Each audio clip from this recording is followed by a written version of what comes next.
쏙 들어오는 오늘의 한국사 마인드맵입니다. 오늘은요, 고려시대 사람들이 어떻게 살았는지 생활 모습과 이 시기를 대표하는 문화재에 대해서 공부하겠습니다. 자, 우리 제자들은요, 첫 번째, 고려시대도요, 신분이 있었던 거 알고 계시죠? 평민과 노비, 그리고 여성이 어떻게 살았는지 잘 기억해 주세요. 자, 그리고 두 번째, 고려시대의 대표적인 문화재를요, 그 이름과 사진 모습까지 잘 기억하시길 바라겠습니다. 안녕하세요. 반갑습니다. 이금수입니다. 자, 여러분들 이제 우리 고려에서는 마지막 시간이에요. 우리가 보통 마지막 시간이 되면요, 왕이 어떻게 통치했대요, 전쟁이 어떻게 일어났대요 라는 이야기가 아니라 실제 사람들이 어떻게 살았는지 이야기 많이 했었죠. 그리고 문화 이야기 했었죠. 오늘도 바로 그렇습니다. 자, 이 시간을 마지막으로요, 이제 고려는 안녕 하고 조선을 공부하게 될 테니 오늘 우리 고려 잘 열심히 공부했으면 좋겠습니다. 자, 그럼 여러분들 고려시대의 생활 모습이다 그러면 아무래도 그 신분 간의 생활 모습을 비교해야 되잖아요. 선생님이 앞서서 문벌귀족을 설명할 때 제가 이렇게 말했어요. 고려는 신분이 모두 몇 개로 나눠진다라고 말했습니다. 기억하실까요? 3개? 그렇죠. 4개가 되겠습니다. 자, 그렇다면 어떻게 신분으로 나눠져 있는지 지금부터 칠판 이동해서요, 공부해 보도록 하겠습니다.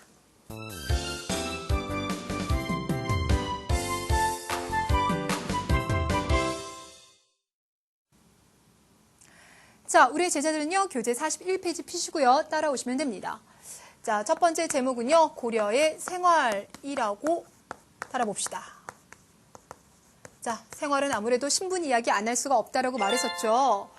좀 전에 우리 제자들이 그렇게 대답을 해주셨으니 우리도 고려의 신분을요, 모두 4개로 나눠봅니다. 자, 고려에서 가장 높은 신분 누구입니까? 그렇죠, 귀족입니다. 자, 처음에 이제 호족이 있었긴 하지만 시간이 지나가면서 호족들 중에서도 일부 더 힘 있는 사람들이 귀족이 됩니다. 특히 이 시기 때는요, 정말 가문의 힘이 너무나 셉니다 라고 말했었죠. 기억나실까요? 그럼 얘기해 주세요. 보통 이 시기 때는 이제 나라에서 지배하는 사람들은 나라의 관리가 되거든요. 그러니까 요즘으로 말하면 공무원이 됩니다. 이때 고려는 모두 9개로 공무원 등급을 나눠줍니다 라고 얘기했었는데, 자, 그 중에서도 귀족이라고 불러줄 수 있으려면 어느 정도까지 돼야 될까요? 어느 정도? 바로 5품 이상이면 됩니다. 자, 5품 이상의 관리들, 그리고 이제 당연히 왕족도 포함하겠죠? 우리가 그들을 바로 귀족이라고 불러줍니다. 자, 근데 여러분들 제가요, 앞서서 고려 처음에 이야기할 때 뭐라고 했냐면, 고려는 나라의 관리가 되기 위해서 반드시 뭐뭐를 봐야 됩니다 라고 말했었어요. 그게 바로 무엇입니까? 그렇죠, 과거입니다. 고려 광종, 예, 맞아요. 광종 시기 때 처음으로 과거제가 시행됐습니다 라고 말했었죠. 자, 그런데 여러분들, 만약에 여러분 집에 있잖아, 우리 아빠가 5급 관리야 라고 하게 되면 5품 관리입니다. 5품 관리야 라고 하게 되면 여러분 과거 시험 안 보고도 나라의 관리가 될 수 있는 거죠. 그렇죠? 기억나세요? 우리는 그 방법을 바로 뭐라 불러줬습니까? 그렇죠, 음서라고 불러줬어요. 그럼 내가 이렇게 자랑을 했더니 내 친구 말합니다. 나는 있잖아, 우리 큰아버지가 4품 관리야. 그럼 그 친구도 과거 시험 안 보고 나라의 관료가 될 수 있는 거죠.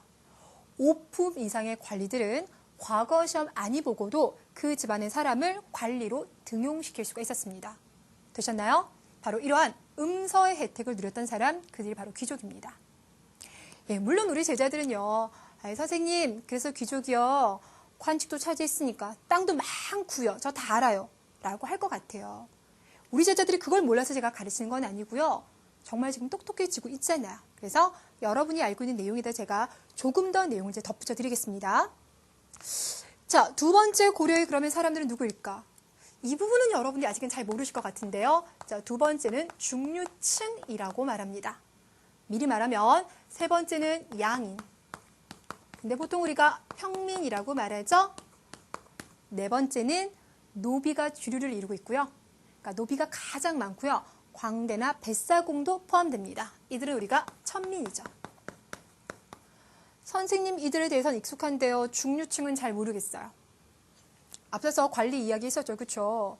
고려라는 나라를 다스리는데 관리가 필요하고 모두 다 구품으로 나눠지는데 그중에서 1, 2, 3, 4, 5까지가 귀족이라면 나머지 6, 7, 8, 9까지가 뭐가 됩니까? 중류가 되는 겁니다.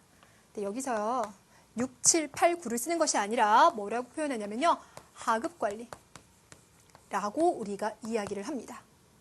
여러분들은 중류층이라는 명칭을 처음 들어봤지만 이미 하급관리의 모습을 알고 있어요. 그 대표적인 하급관리가 누구냐면요. 향리예요. 향리. 여러분 사극 가끔 보십니까? 예, 너무 늦게 보시면 안 됩니다. 그럼 키가 안 자라니까요. 거기 보면 사또가 나오죠. 근데 사또가 딱 있으면 사또 옆에 비서 같은 분들이 있습니다. 이분들은 이제 하얀 두루마기를 입고 있고요. 뭔가 책을 하나씩 이렇게 끼고 있어요. 그리고 사또가 부릅니다. 아니 거기 이방 들거라 라고 하면 네 사또 나으리 라고 들어가시는 분 있죠. 아, 예 맞아요. 그런 분들이 바로 향리가 됩니다. 그러니까 사또가 어느 지역에 나가서 그 지역을 통치한다 라고 했을 때 그 지역 일을 다 할 수가 없잖아요. 그래서 사또를 도와서 그 지역 일을 처리하시는 분들 향리라고 불러주고요. 그들이 바로 고려에서 중류층이 됩니다. 조선에서도 마찬가지인 거고요. 되셨을까요? 자, 이번엔 세 번째 양인 또는 평민인데요. 여러분 그들 중에서 가장 많은 숫자를 이루고 있는 사람들은 농민이라는 거 알고 계시죠? 물론 농민 말고도요. 물건을 만들거나 파시는 분들이 있긴 하지만 아직까지는 농민들이 가장 많습니다. 그런데 그거 아세요? 왕의 입장에서는요. 물론 나라를 다스리기 위해서 귀족도 필요하고 중류층도 필요하겠지만 그래도 평민이 가장 많이 좋습니다. 왜요? 그들은 열심히 농사 짓고 난 다음에 그 일부를 국가에게 세금으로 내잖아요. 그렇죠? 거기다가 나라에서 성곽 공사를 한다, 궁궐 공사를 한다, 도로 공사를 한다 라고 했을 때 각종 공사에 동원돼서 열심히 일해주는 것도 바로 그들이기 때문입니다. 자, 그런데 그들은요 살아가기가 너무 힘들어요. 그렇죠? 농사 져서 세금 내고 나면 별로 그렇게 많이 남지도 않고요. 혹시라도 흉년이라도 닥치게 되면 정말 세금 내고 난 다음에 정말 먹을 게 없어요. 그럼 어떻게 해요? 귀족에게 가서 쌀이나 돈을 빌리게 되고 그러다 갚지 못하게 되면 노비가 될 수 있습니다. 그래서 국가에서는 자 이러한 상황을 막기 위해서 봄에 곡식을 빌려주죠. 우리는 그 제도를 바로 뭐라고 합니까? 예, 의창이라고 불러줍니다. 기억하실까요? 또 하나만 더 가보도록 할게요. 여러분들 이 당시에요. 우리가 지금 입고 있는 것처럼 이렇게 옷감이 좋지 않습니다. 그래서요. 여름에는 얇은 삼배 같은 거 입고요. 겨울에는요. 그 삼배를 몇 겹 이렇게 겹쳐 입으면 그게 겨울 옷이었어요. 물론 귀족들은요. 비단 입죠. 하지만 가난한 백성들은 그럴 수가 없잖아요. 그래서 많은 분들이 고민했겠죠. 그러다가 고려 말이 되었을 때 문익점이라고 들어보셨습니까? 맞습니다. 자, 이분이 무엇을 들고 왔습니까? 그렇죠. 목화씨입니다. 자, 이렇게 해서 문익점에 의해서 목화가 전래되었고 이후 가난한 평민들도 소못을 입게 되었습니다. 라는 이야기입니다. 자, 우리 이제 천민들의 생활은 여러분이 알고 계실 거예요. 그들은 가장 낮은 최하층의 신분이었기 때문에 생활이 상당히 많이 어려웠었습니다. 그럼 여러분 이제 궁금한 게 또 하나 있을 수 있을 것 같아요. 바로 뭐냐면 선생님 그러면은요 한 번 귀족이면 계속 귀족이고 한 번 평민이면 계속 평민입니까? 라고 여러분 생각할 것 같은데 신분은 한 번 정해지면 보통은 그렇게 갑니다. 하지만 때로는 바뀔 수도 있어요. 내려오는 거는 어쩌면 쉬울 수도 있죠. 그렇죠? 반란을 일으켜서 역적이 되면 귀족이 한 번에 천민이 됩니다. 우리가 관심을 가지는 건 그게 아니라 올라가는 경우. 올라가기도 합니까? 왜 도전하는 사람이 있었잖아요. 천민 중에서 왜 우리만 채찍 아래에서 시달리느냐. 우리도 기회만 잘 만나면 왕후장상이 될 수 있을 것이다 라고 말했었던 사람 있죠. 그가 누구입니까? 바로 만적입니다. 되셨어요? 자, 뿐만 아니라 양인들도요. 과거 시험 봐서 중류층으로 올라갈 수 있어요. 향들도요. 과거 시험 보면 귀족으로 올라갈 수 있어요. 그럼 선생님 이들은 무엇을 볼 수 있다고요? 과거를 볼 수 있는 거네요. 예, 맞아요. 물론 이 과거를 보는 것이 그렇게 쉬운 일은 아니지만 그래도 고려에서 그래 양인들 과거 시험 볼게 라고 허락을 해주었다는 겁니다. 되셨을까요? 자, 이렇게 해서 여러분들 우리 교재에 나와 있는 41페이지에서 일단 고려인의 여러 가지 신분에 따른 생활 모습을 살펴봤습니다. 그런데 하나만 더 볼게요. 뭘 볼 거냐면요. 이 시대 여성들의 생활을 공부하겠습니다. 여러분 있잖아요. 우리가 예전식이다, 뭐 조선이다, 고려다 이렇게 생각하면 여자들은 남자들에 비해서 차별 많이 받는 모습, 그런 모습 생각하시죠. 그렇죠? 그래서 보통 어떻게 생각하시면요. 제사는 보통 이제 아들이 다 맡고 결혼하면 여자 집에서 사는 건 생각할 수도 없어요. 옛날에는 남자 집에서 무조건 살아요. 족보가 무엇입니까? 우리 가족의 명단, 우리 가족에 누가 있는지 그걸 쭉 적어둔 책이 족보죠. 그래서 우리 증조 할아버지는 누구고 고조 할아버지는 누구고 그 고조 할아버지 자손에는 이런 사람들이 있고를 적어둔 책이 족보인데 선생님 옛날 족보에는요 아들만 적거나 아니면 아들부터 적었죠? 라고 많이 생각하시죠. 거기다가 부모님 돌아가셔서 재산을 나눠 갖는 것 상속이라고 하는데 당연히 이제 아들이 제사를 많이 지냈으니 또 아들 위주였으니 아들에게 더 많은 상속을 해줬을 거라고 생각하시죠. 그렇죠? 틀린 건 아니에요, 여러분들. 맞아요. 단 그 모습은 조선시대라는 거. 이해 가실까요? 바꿔 말하면 우리가 지금 공부하고 있는 고려시대에는요. 꼭 그러하진 않았습니다. 자, 그래서 이렇게 정리할게요. 우리 고려시대 같은 경우는 남녀 차별이 전혀 없었다라고 얘기할 수는 없겠지만 그 차별이 뭐하지 않다. 그렇지. 크지 않다라고 우리가 이야기를 합니다. 그래서 여러분이 생각하시는 그 조선의 모습과는 조금 달라요. 자, 그러니 제사는 아들이 지낼 수도 있지만 딸이 지낼 수도 있는 거죠. 그러니 어디서 아들만 지낸다라고 하시면 그 부분은 틀린 거예요. 결혼했을 때 남자의 집에서도 살 수도 있겠지만 여자 집에 살아요. 우리 그거 뭐라고 합니까? 처가살이라고 얘기를 하거든요. 자, 이 처가살이 고려에서는 괜찮습니다. 그러니 자 남자의 집에서 산다라는 부분, 이 부분 틀린 거예요. 처가살이 가능합니다. 라고 바꿔주세요. 족보에 아들부터가 아니라요. 태어난 순서대로 기록을 해요. 그러니까 딸이 먼저 태어났으면 딸부터 적습니다. 그러니 고려시대 모습은 아니라는 거야. 상속액이 다른 것이 아니라 아들과 딸을 똑같이 나눠줍니다. 되셨을까요? 자, 그래서 우리 제자들이요. 정말 꼭 기억하셔야 될 것이 있습니다. 바로 뭐라고요? 고려시대에는 남녀 차별이 크지 않았기 때문에 기억해 주세요. 재산 상속과 제사에서 여자라고 차별받지 않는다라는 것. 되셨을까요? 자, 이 부분은요. 은근히 시험에 잘 나옵니다, 여러분들. 교과서에서도 물어봅니다. 기억하시고요. 자, 이렇게 해서 첫 번째 주제는 조금 일찍 마무리 짓겠습니다. 마인드맵으로 정리하고요. 두 번째, 문화 이야기 풍성하게 전개해 볼게요.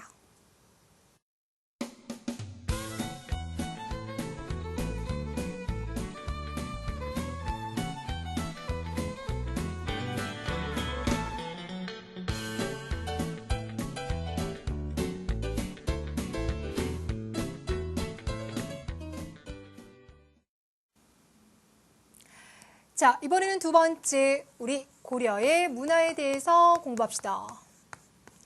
여러분, 고려 문화하면요, 분야별로 할 말이 참 많지만 특히나 우리가 그중에서 주목하는 분야가 있습니다. 바로 불교예요. 왜요? 우리가 앞서서 정치 이야기 많이 했었잖아요. 그러면서도 중간중간에 고려는 불교를 상당히 중요하게 여겼습니다. 국가에서도 강조했습니다. 라는 이야기 참 많이 했었거든요.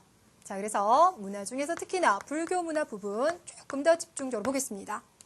가령 예를 들어서 우리 당시 같은 경우는 이제 그 왕들 중에서도 우리 태조왕건 이야기 많이 했었죠. 그때 태조왕건은 돌아가시면서 나의 자손들아, 이것은 반드시 지키거라 라면서 얘기했던 것이 있습니다. 바로 뭡니까? 훈요10조. 그 훈요10조에 나왔던 이야기 중에서요. 연등해와 팔간에는 성대히 치러라 라고 하는 이야기 기억나십니까? 그거 여러분들 불교 관련된 행사였었잖아요. 국가에서부터 불교를 장려하고 있다는 거 보이고 있죠. 그러다 보니까 백성 생활에도 영향을 줘요. 백성들 같은 경우는 아무래도 불교에서는요, 살생을 금하고 있습니다. 그러다 보니까 고기보다는 야채를 먹게 되는 거고요. 또 여러분 스님들이요, 정신을 맑게 하기 위해서 뭔가 마시시잖아요. 그게 뭡니까? 차. 그래서 이 당시에는요, 차도 상당히 즐겨 마셨다라고 합니다. 이런 모습들 뿐만 아니라 우리 과거 이야기 안 할 수가 없죠. 그 과거 중에서 스님들을 위한 과거 시험이 있었습니다. 이게 바로 뭡니까? 그렇죠. 승과입니다. 고려시대는 승과를 실시해서 왕사와 국사를 뽑기도 하였고, 더 나아가서 그러다 보니까 이 스님이라고 하는 이런 분들은 상당히 고려사회에서 그러니까 존경받는 상당히 이제 개인 사람들로 하여금 저런 분들은 우리가 이제 믿고 따라야 되겠구나라고 하는 그런 신뢰감을 주는 위치이기도 하였습니다. 그래서요. 귀족들 같은 경우는요, 자신의 아들이 한 3명, 4명 된다라고 하면 그 중에 1명 정도는 승려로 출가를 시켰다라고 해요. 혹시 여러분들 의천이라고 들어보셨습니까? 자, 우리가 많은 스님들을 공부하게 됐는데 그 중에서 고려를 대표하는 스님 중에 한 분입니다. 이분 같은 경우는요, 귀족도 아니고요, 왕자입니다, 왕자. 고려 11대 문종의 아들이거든요. 왕자 출신으로 승려가 되어서 고려 불교에 상당히 많이 이바지를 하였습니다. 자, 더 나아가 볼까요?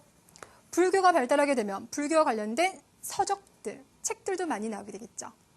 여러분, 우리 앞서서요, 대장경 이야기를 하였는데요. 대장경이 무엇입니까?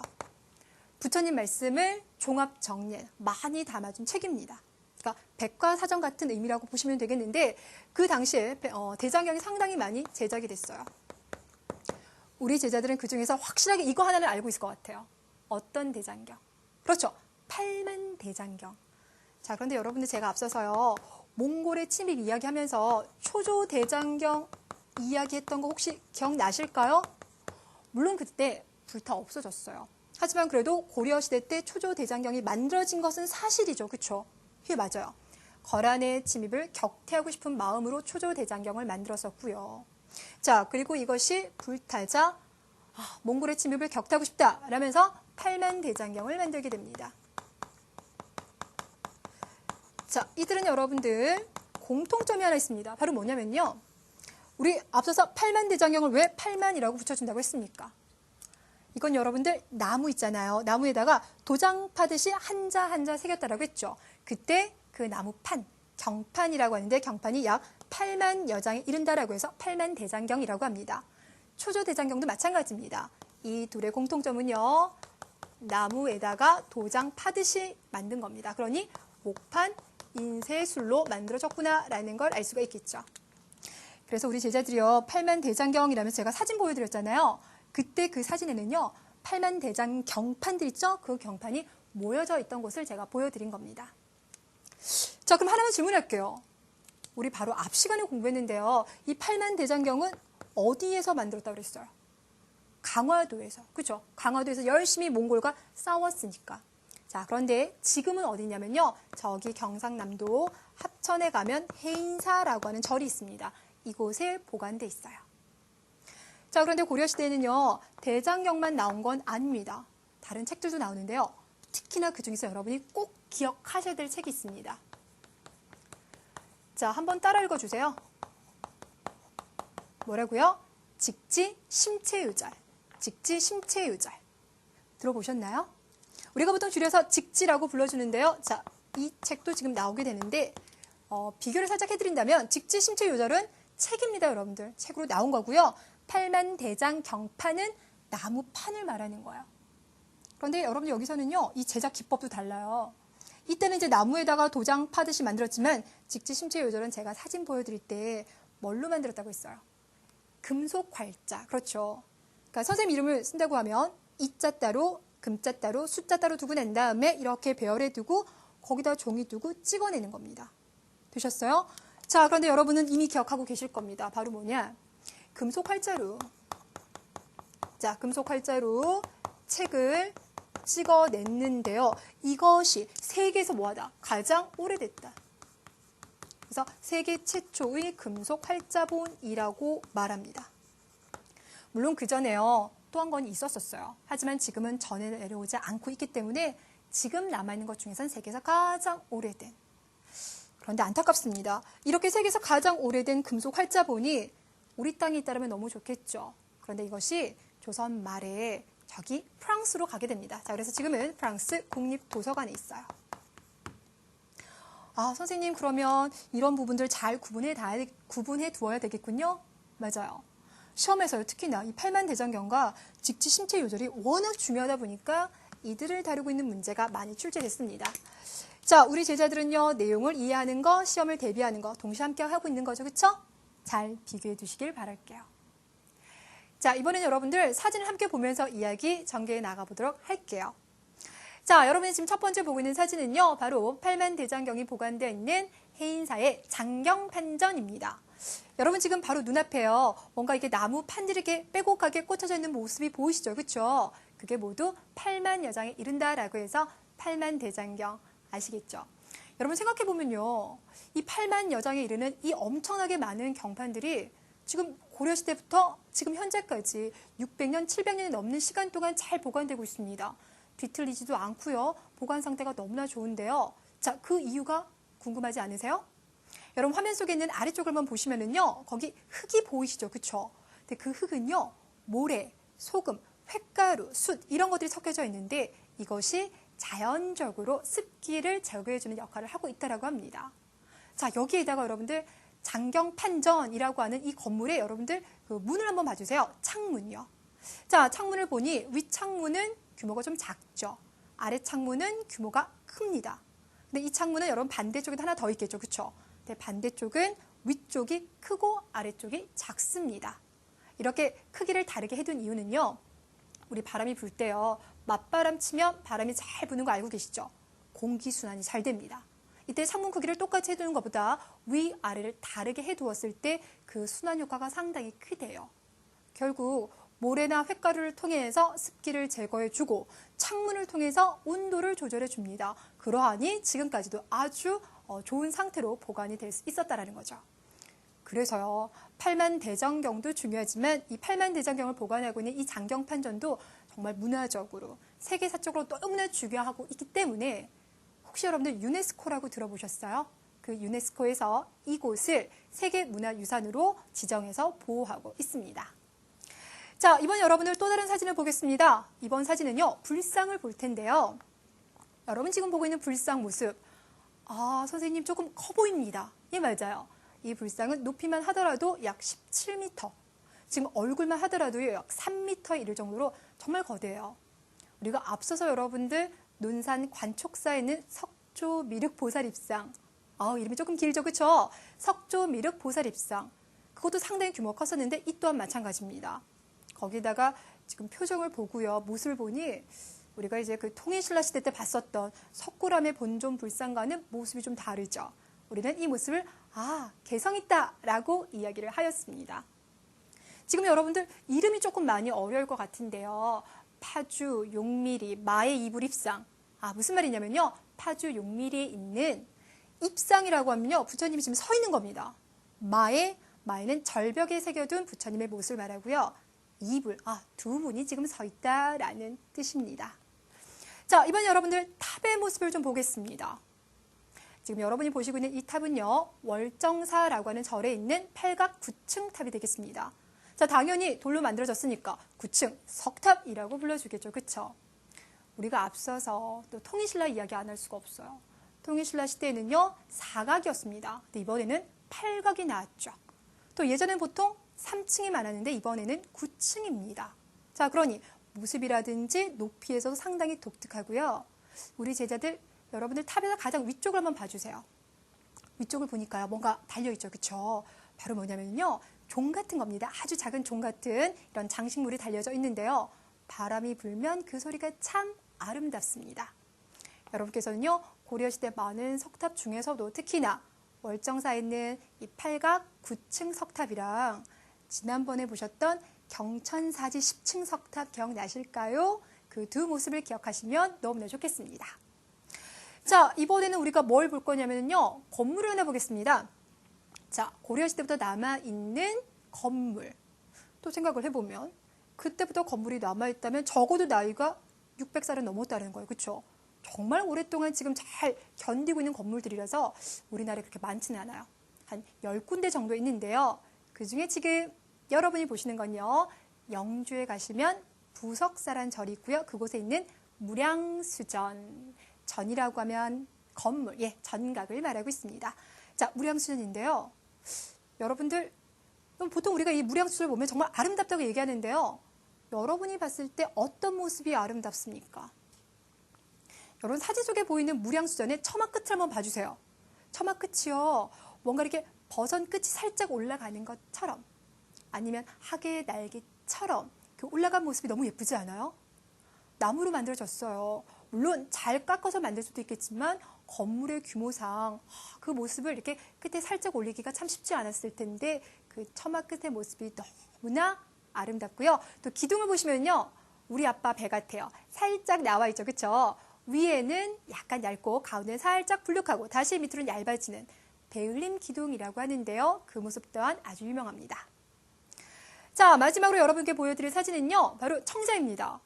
자, 청자는 하늘색 빛이 너무나 예쁘죠. 빛의 아름다움이 눈에 띄는 바로 청자. 청자 구분할 수 있을까요? 여러분께서 지금 왼쪽에 보고 있는 청자 같은 경우는요, 상감 기법으로 만들었어요. 그렇죠? 원하는 문양을 파고 난 다음에 거기 안에다가 흰색과 붉은색 흙을 집어넣는 거.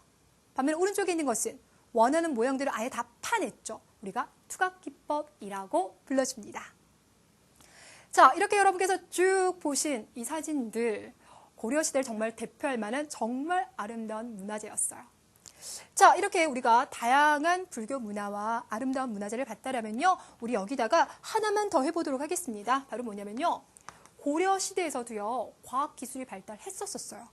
그 중에서 우리가 꼭 기억해야 될 것이 있는데 바로 뭐냐면 화포 발명입니다. 화포? 그러니까 대포라고 생각하시면 돼요. 뻥 하고 나가서 상대방을 격침시키거나 피해를 입히는 그 화포입니다. 고려시대에요, 이 화포가 정말 필요했어요. 왜 그러냐면 고려 말에 왜구가 계속 쳐들어오거든요. 일본에서 온 해적이라고 생각하시면 됩니다. 그들이 배를 타고 와서요, 쌀부터 시작해서 엄청나게 많은 걸 약탈해 가요.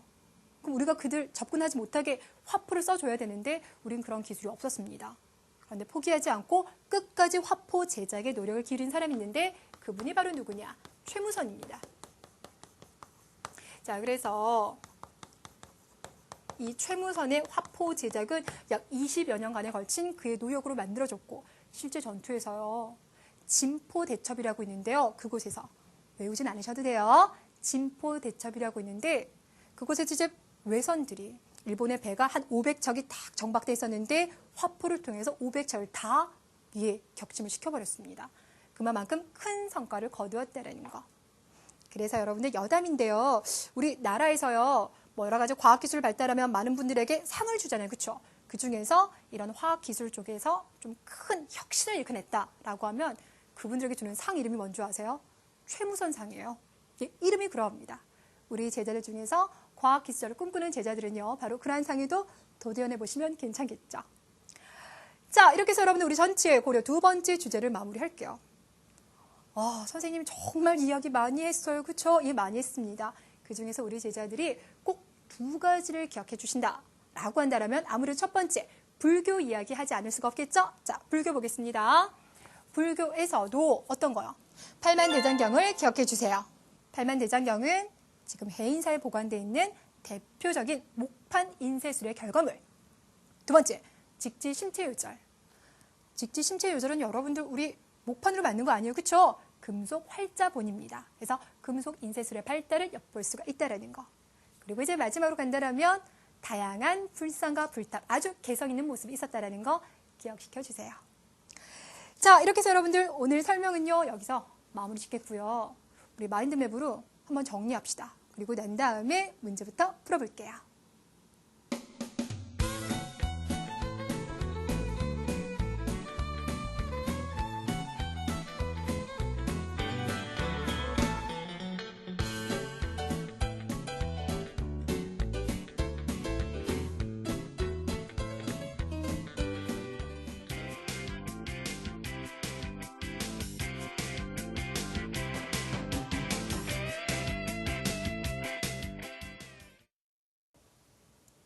고려시대에 대한 설명입니다. OX 하시오. 1번, 원효와 같은 왕자들이 승려로 출가하였다라고 했는데요. 자, 여기서 여러분들 원효일지 아닐지 구분하셔야 되겠죠. 답은 X입니다. 왜요? 원효가 아니라 의천이라고 바꿔주셔야 되겠죠. 두 번째, 좀 전에 공부했습니다. 최무선은 화포를 만들어서 고려를 약탈하는 왜구를 물리쳤다. 맞습니다. 좋았어요. 3번, 상속 재산을 나눠받거나 부모님의 제사를 지낼 때 아들 중심? 아니요, 딸도 가능합니다. 그러니 아들 중심이라고 하지 마시고요. 남녀 차별 없었습니다. 그러니 틀렸네요. 4번에서 직지심체요절은 세계에서 가장 오래된 목판 인쇄물이다라고 했는데요. 아시죠? 직지심체요절은 나무로 만든 것이 아니라 뭐로? 금속 활자로 만들었습니다. 틀렸습니다. 마지막, 무신집권기 이후 노비들의 신분 상승 요구가 높아졌다라고 했는데요. 노비들 신분 상승하면 생각나는 사람이 있습니다. 누구라고요? 만적. 자, 그렇다면 이 부분은 네, 동그라미가 되겠습니다. 자, 지금 풀어보신 이 5개의 문제는 그래도 여러분들 조금 수월하게 풀었죠. 그쵸? 자, 그러면 이번에도 마찬가지입니다. 기출문제가 정말 많았었거든요. 자, 그중에서 4개의 문제와 선생님이 준비한 1개 문제 모두 5개를 풀어보겠습니다.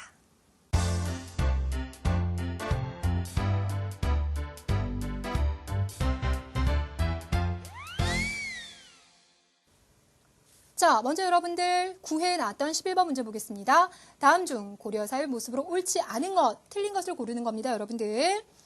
1번, 귀족은 과거 응시 자격이 있었으나 양인은 없었다라고 했는데요. 여러분, 양인, 평민들도 과거 시험 볼 수는 있었었죠. 그러니 이 부분은 틀렸네요. 답은 1번입니다. 자, 2번에서 향리하면 사또가 이방 들거라 라고 했을 때 네 했었던 조선시대의 모습을 조금 생각해 주세요. 자, 그들은 지방의 실무라고 하면 실제 업무를 말합니다. 세금 걷는 거 이런 것들 말하죠? 이 부분은 맞아요. 3번에서 일부 지방의 관리가 파견되어 여러분 우리 예전에 배웠다고 잊어버리시면 안 돼요. 성종이 12목을 설치해서 지방관 보냈다라고 얘기했잖아요. 자, 그러니까 이 부분도 동그라미고요. 4번에서 의창을 설치해서 백성들이 굶지 않도록 도와주었다. 맞네요. 답은 1번입니다.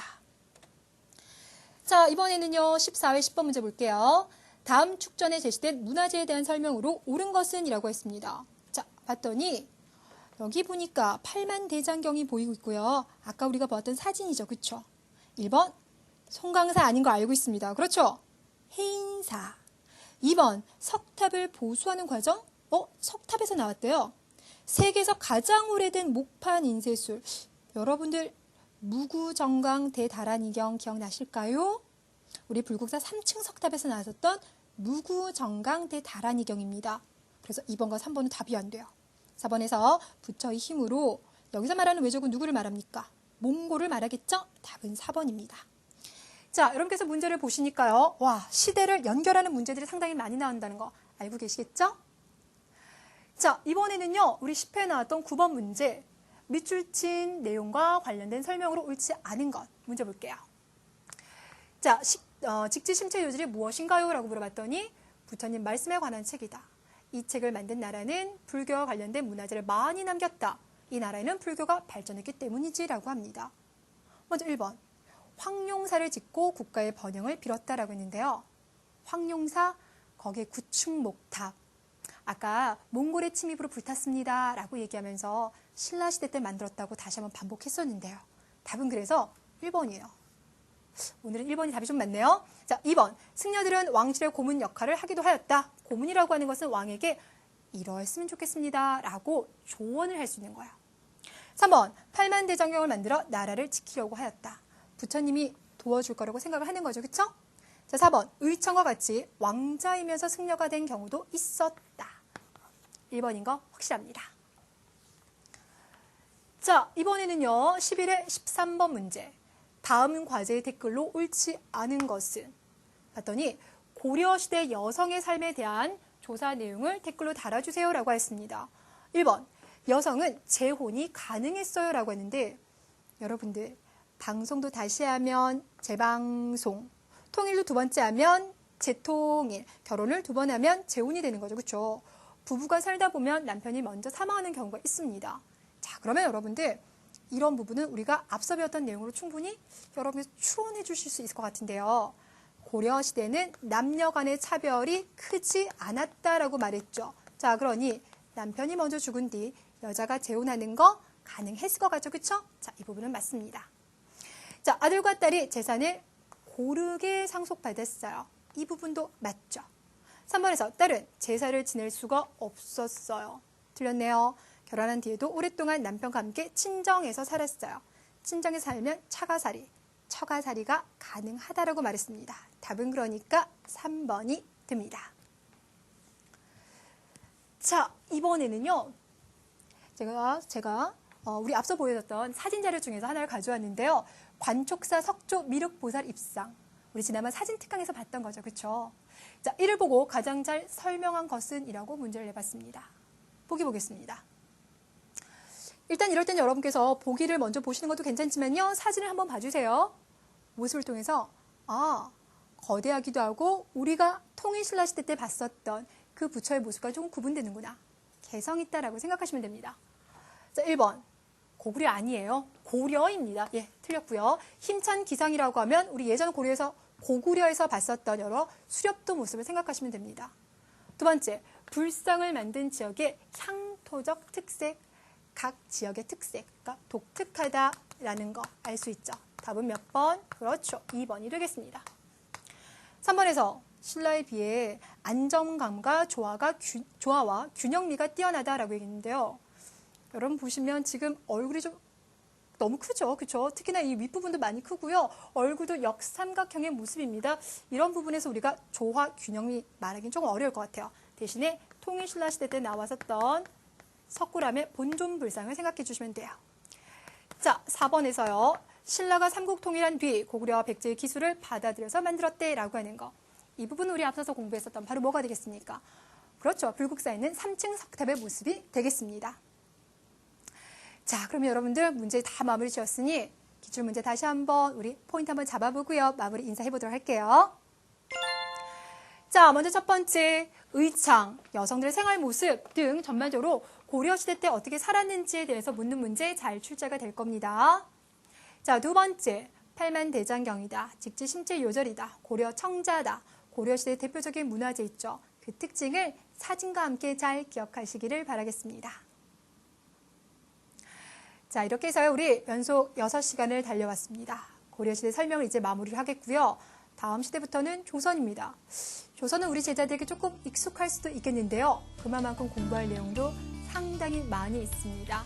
우리 제자들 역사책 읽는 거 또 한번 제가 외쳐요. 잘 따라와 주시길 바라겠고요. 자, 다음 시간 조선에서 어떤 사진들을 볼지 기대하고 수업 시간 와주셨으면 좋겠습니다. 수고 많으셨습니다.